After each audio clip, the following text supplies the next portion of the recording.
Yo, what's up guys? Andy here with another episode of Tap Lab, and we're starting this one out on the Twitch mobile app. Today I'm going to show you how to create a clip. So let's go ahead and hop into a Twitch stream here. If you aren't familiar, Twitch is most known for its live streaming of video games. Right now we're looking at Ninja. Let me hide this stream chat there because it's kind of crazy. And a clip is usually like a 30-second to 1 minute clip of a video game, like a highlight clip.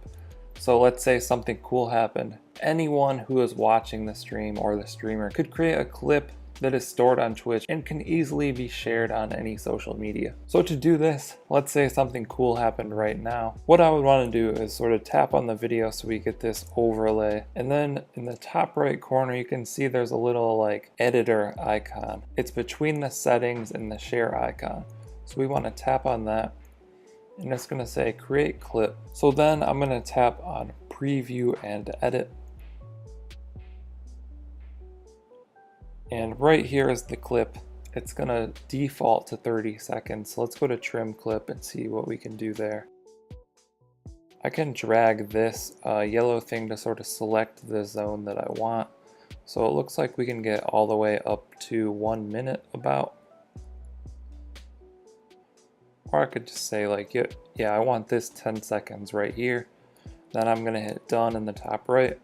I can tap right here and add a title. It looks like it's gonna default to the stream title, but I'm just gonna type in clip test. And then in the top right corner, I'm gonna hit publish. So I've now gone ahead and created this clip. And I can tap on share clip, or I can just copy the link and then I could share that on any other social media.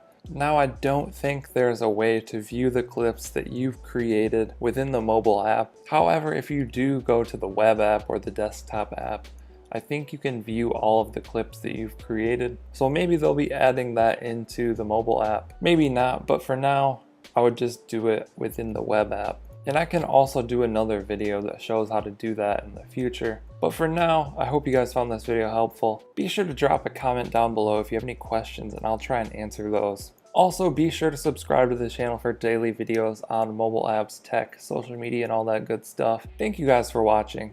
I'll catch you next time.